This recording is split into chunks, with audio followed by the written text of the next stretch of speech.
科目2相信是大家考驾照的噩梦，而晕3D 加上恐高的我和米老师，今天将会挑战空中科目2，而驾驶的将会是这台全新的大疆 Avata 2。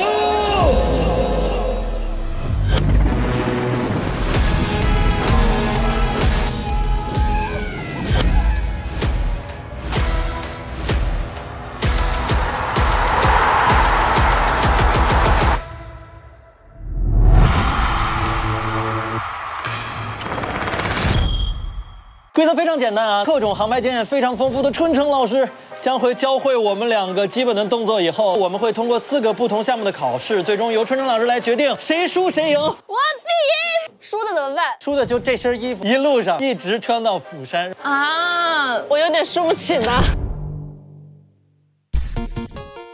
那除了和米老师的对决之外，我们还会聊聊这台全新的 Avata 2的功能点和使用体验。OK， 我们现在是在青岛的一个封闭区域的海域啊。我其实是有4年航拍经验的，那米老师其实连航拍经验都没有。春城老师是航拍经验应该有个7、8年了，特种航拍差不多有一个3、4年的经验了。特种航拍是什么？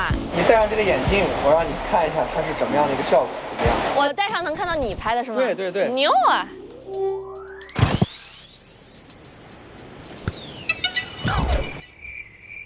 你现在看不见了是吧？你现在全瞎子了是吧？你哇，哎呦哎呦，你打死我了！哦哦，是不是能看见了？是不是能看见了？哦哦哇哦！真的挺牛的，真不晕哎！有这么过分吗？哇！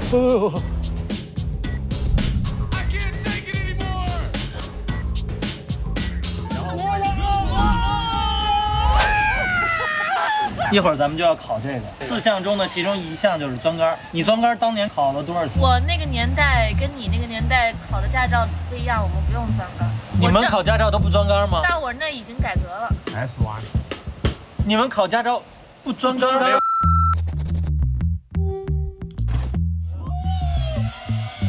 教练，我要打篮球。哎，不，这可不是给你的，这才是你们2个的。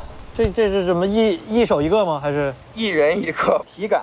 这是双击，它就可以转了。长按这个红色按钮，它就会起飞了。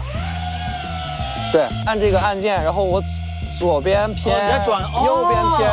来，我们向右转，向右。所有的操作都不难，大概10分钟的教学后，我和米老师都开始跃跃欲试。往上抬头，按的越浅。按的越刚走神，想着去釜山穿这衣服了是吗？我真的在想，已经在想失败以后的惩罚。怎么样？感觉这个飞行易如反掌。行，那接下来咱们就开始考试，科目3。科目3不是科目2吗？科目3不是那个。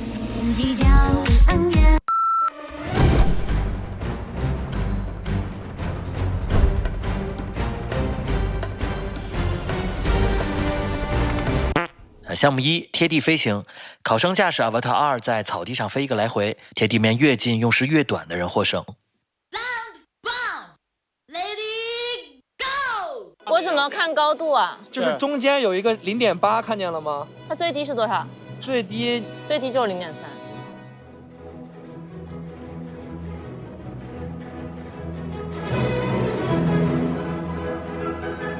它怎么完了，转回来废了，这转来都计着时呢，现在。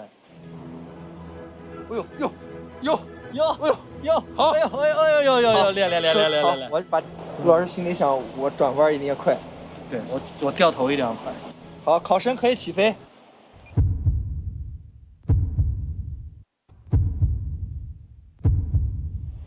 按住。你看他起飞都不会，这不得扣分？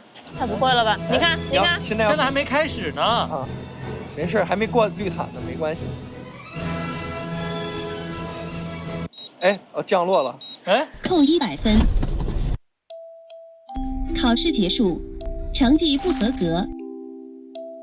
放弃比赛，他失败了。他为什么降落了？因为你太低了。下视的这个传感器还是保留了，这个就是极限，它不让你再往下走了，所以它降落的时候，它就跟航拍一样，滴滴滴滴，它就降落了。它是没有全向避障的。全向避障是什么呢？别的无人机都是，比如说要撞上了，它看见了，它过来它自己会停。因为它这个东西本身设计上，它是为了去钻、去躲避这些障碍，它不能有避障。但是如果你有避障了，它就穿不过去了。对。第二项穿洞，每位考生有2次机会穿过椅子洞，碰撞即为无效。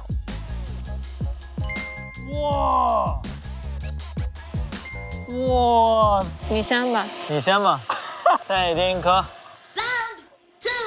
Lady， 你从那么远就开始苟着，猴年马月才能到啊！你在影响我。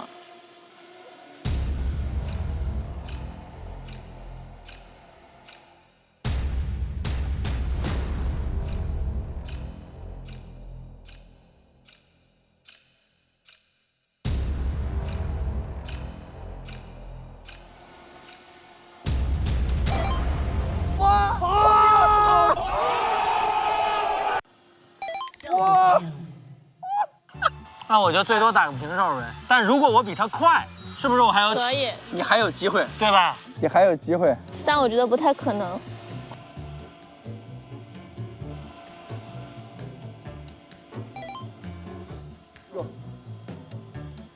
易如反掌。我撞了！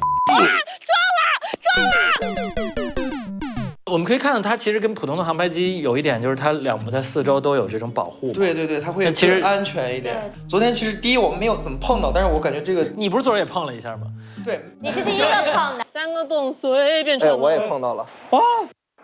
那我想知道为什么普通的航拍机不把这个设计也加进去？不知道，重量就是重量。哦。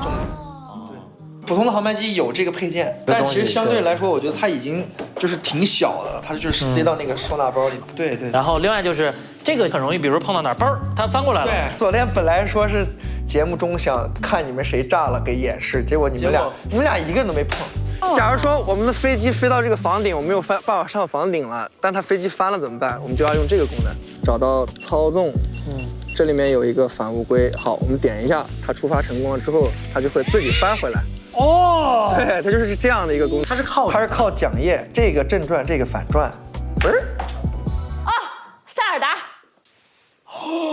对，塞尔达那个轮胎，如果我装反了的话，然后我打一下，它就嗡就这样了。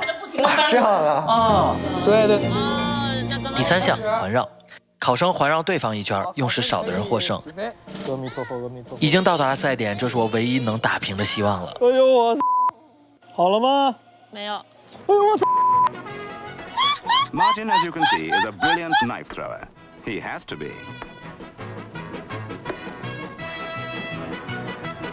嘛呢？环绕，不是他妈直飞啊！环绕怎么环来着？你敢离我远点吗？开始。挺稳的呀，米老师。我觉得还没有到一圈，还没有到一圈。好，停。我带2层，这么低啊？别再低了！你管我，我不碰上你就完了。开始了。好，56开始的。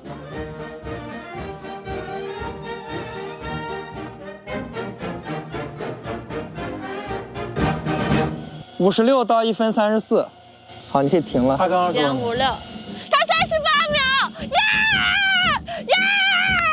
我是33，他38，我赢了。不可能啊！他差7秒走的，从这个地方他差8秒才走。你们等一下，你们别瞎说，你这3分53， 4分28，2分04，36秒，输了，也输了，输2秒，你还是输了2秒，就差2秒。你输给我不丢人？不丢人。我脑子里设定了很多种预设，我没想到第4项都不用比了。像这款新品，其实面对的是菜鸟小白，他不是面对我们这种专业人士的。飞航拍的这个框架把你束缚了，把我限制了。但是他这样就是，但更多的其实是对老婆的爱。你知道这个就是让他开心是最重要。不可能啊！我怎么可能真让他穿这件衣服？确实去国外呢？怎么从一开始就没想过？我想过，格局在这里。好了，是时候在毫无意义的第4轮展现我真正的实力了。小心哈！哇厉害厉害！倪老师让着你呢。咱们钻椅子吧，钻进椅子的同时，然后漂移，转，转。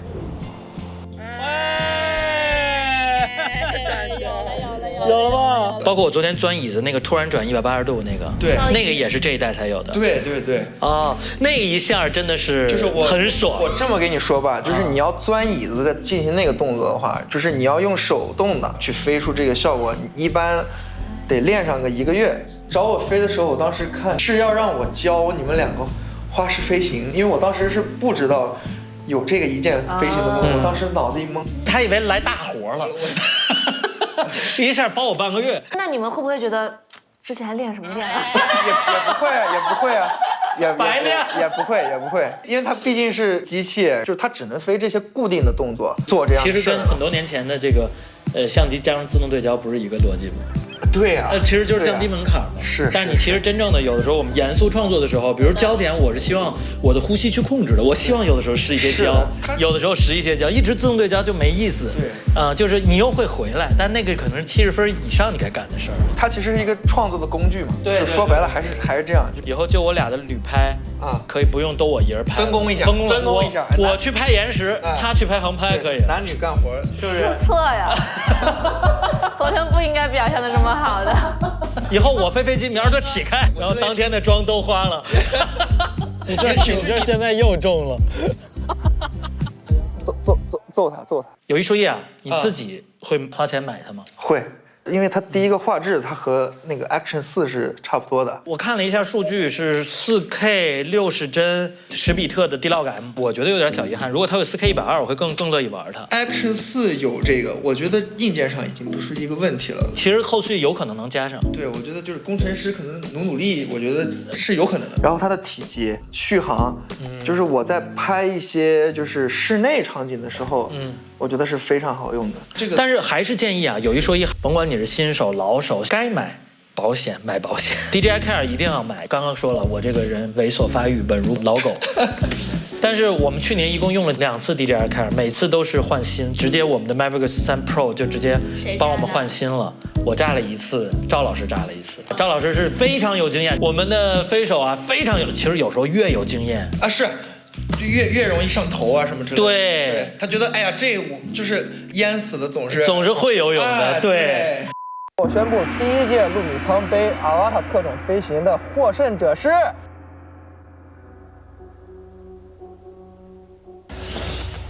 倪老师。